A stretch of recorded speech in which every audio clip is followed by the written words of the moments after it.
Today, we're jumping into a really powerful story about what happens when you don't realize what you have until it's gone. We're talking about Alphonse Daude's The Last Lesson. It's set during the Franco-Prussian War, a time when two French districts were suddenly handed over to Prussia. It's a story all about language, identity, and a lesson learned just a little too late. So, we see this whole thing through the eyes of a young kid named Franz. And his morning is starting off like, well, any other school day, really. He's running late, he's totally dreading getting yelled at, and to make things worse, he hasn't studied for a grammar test. School is pretty much the last thing he wants to think about. But as Franz gets closer to the school, he starts to get this weird feeling. Something is just off. The whole vibe is wrong. You know the normal sounds of a busy school? They're just not there. I mean, think about it. Usually the school is buzzing with this great bustle, right? You can hear desks opening and closing, kids shouting their lessons all at once. But today, it was all so still, totally silent, like a Sunday morning. Franz was actually counting on all that noise to sneak in late, but no such luck today. And then, when he gets inside, it gets even weirder.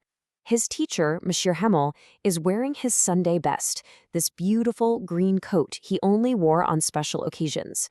And then Franz notices the back benches, which are always empty, are full of the village elders, the old mayor, the postmaster. They're all just sitting there, looking unbelievably sad.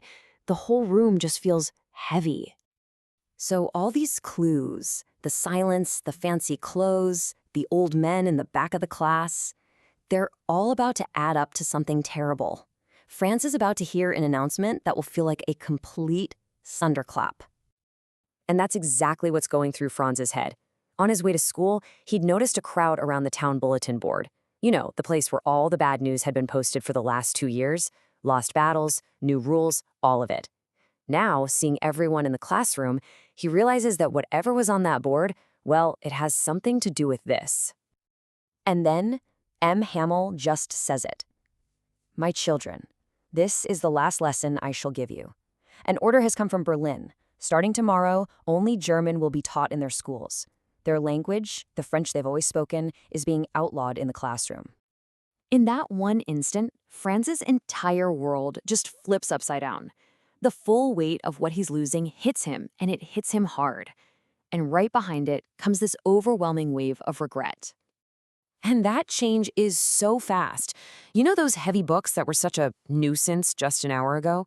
Suddenly they're old friends he can't imagine giving up. And his teacher, M. Hamill, who he always thought was so cranky and strict, now the thought of him leaving is unbearable. All those lessons he skipped, he's suddenly so sorry. But it's not just Franz feeling this way. Hamill shares the blame. He admits that they've all taken their language for granted. It's a regret that belongs to the whole community.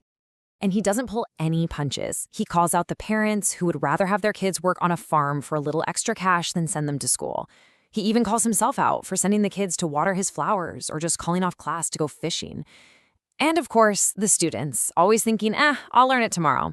They were all guilty. So after all this shared regret, the story gets to its real heart. Hamill starts to explain why their language is so important, especially right now, in this moment of crisis. He talks about the French language with so much passion, it's incredible. He says it's not just a way to talk, it's a masterpiece.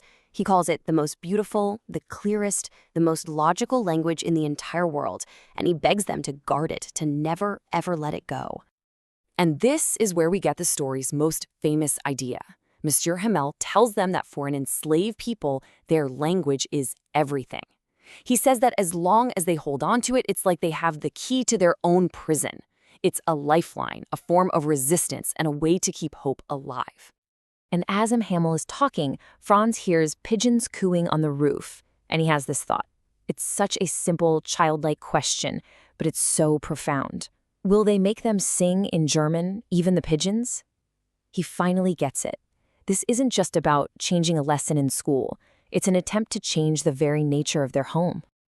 Which brings us to the end, the final, heartbreaking moments of this last lesson. An entire way of life is about to disappear. And then it happens. The church clock starts to strike 12. That's the signal. Time's up. The last lesson is officially over. And at that very same moment, as if on cue, you hear the trumpets of the Prussian soldiers marching outside. It's this chilling, invasive sound that just confirms it. The old world is gone, the new one is literally at the gates. Hamel stands up, and Franz says he looked so pale, but also so tall. In that moment, he wasn't just a cranky old teacher anymore. He became something more, a symbol of their pride and their pain. He tries to speak, but he's just too choked with emotion. So instead, he turns to the blackboard, grabs a piece of chalk, and with every bit of strength he has left, he writes 2 words: Vive la France. Long live France. It's his final, silent, defiant act. Without saying another word, he gestures to the class that it's over. And the story leaves us with that image and with this really important question to think about. When you threaten a language, you're not just threatening words.